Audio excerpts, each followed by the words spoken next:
Greetings, everyone. Thanks for coming together for our Freeing the Spirit practice for this week.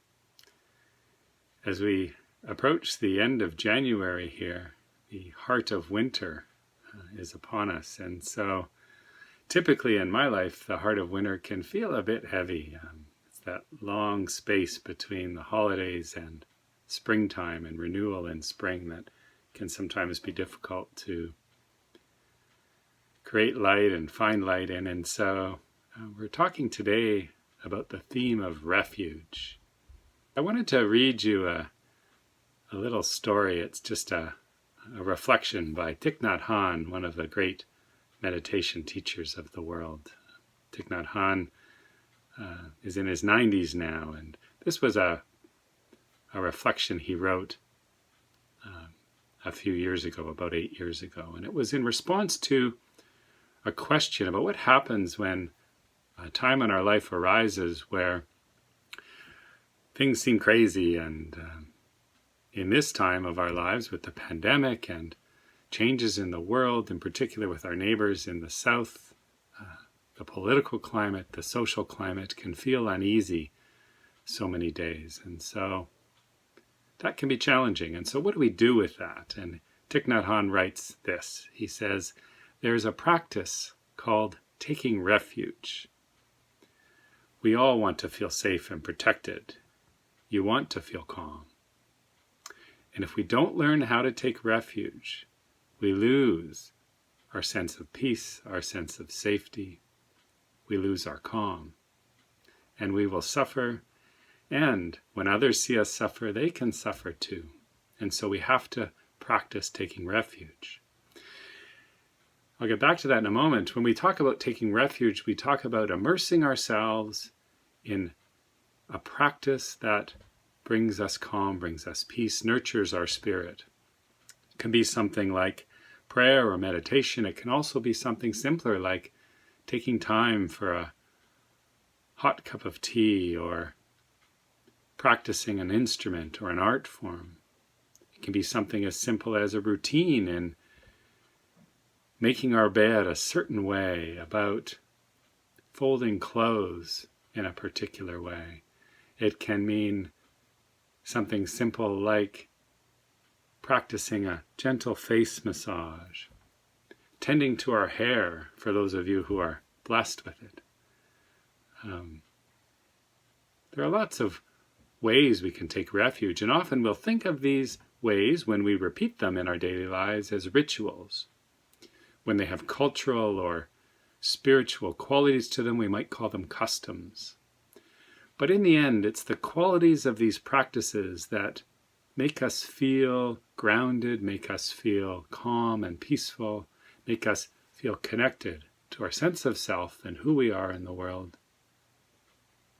These are the most important practices in our day, especially in times like this, when things can feel uneasy or even hopeless or heavy.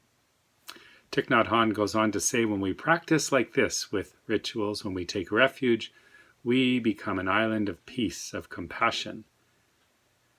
And just like the way others can feel our suffering, they can feel those qualities of compassion, peace, and refuge in us as well. He goes on to say, when we do this, people feel this in us. It's like a boat filled with people crossing the ocean. If they encounter a storm and everyone panics, the boat can capsize or flip. But if one person in the boat practices calm, that can inspire others in the boat to do the same. And eventually, as they share that experience of practicing calm together, the boat becomes peaceful in the storm. So who is that person who can stay calm in the situation of distress? In many of our practices together, we know that we each have that ability to be the presence of compassion and calm. And we each have the ability to share that with others. This is the great value of taking refuge, the value to us and the value to those around us. So as we explore our mindful moment now, we're going to have a meditation that it reflects on taking refuge in rituals and customs. And then our playlist will follow. It's a whole variety of videos that have that quality of ritual, custom, of course, with a lot of music woven in.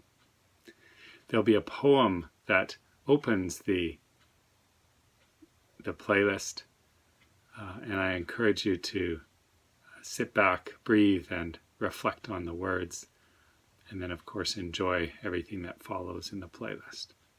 So I wish you well in your day today and the days ahead. May you identify something in your life, some experience that you can take time to practice, to take refuge in, that nurtures your heart and spirit. Keep well, stay safe, take care of yourself as you take care of others. We'll see you next time. Bye for now.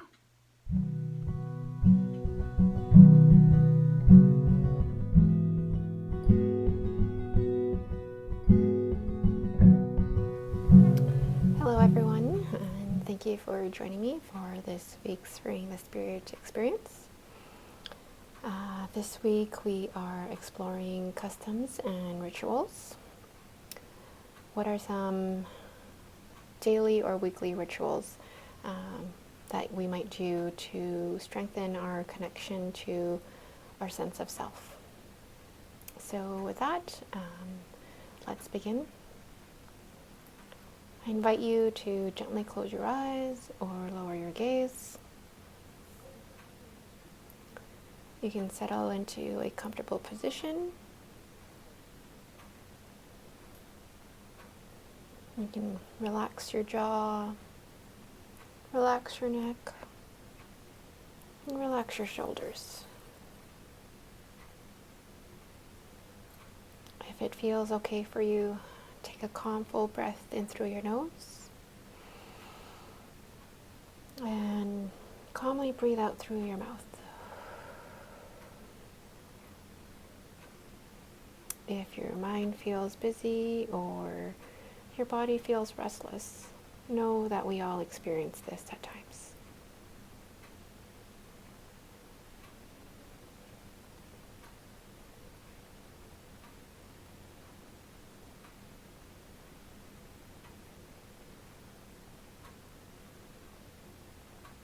Now let's take a moment to create a space of awareness, a moment of stillness, a moment of silence.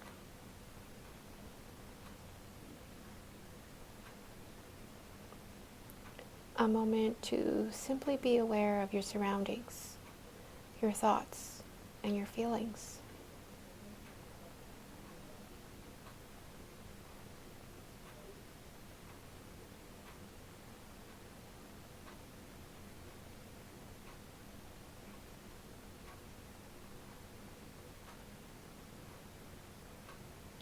Again, if it feels okay for you, take a calm, full breath in through your nose. Calmly breathe out through your mouth.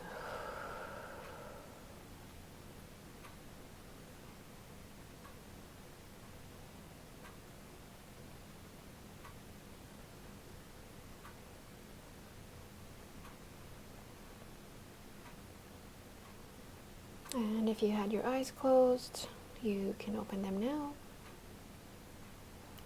So there is your mindful moment for this week. I hope you're able to take a moment to reflect on some of customs or rituals that you do for yourself and that are meaningful to you. That could be meditation, that could be prayer, reading, or journaling, whatever it is. But until then, take care of yourself and take care of one another. I'll see you next time. Bye.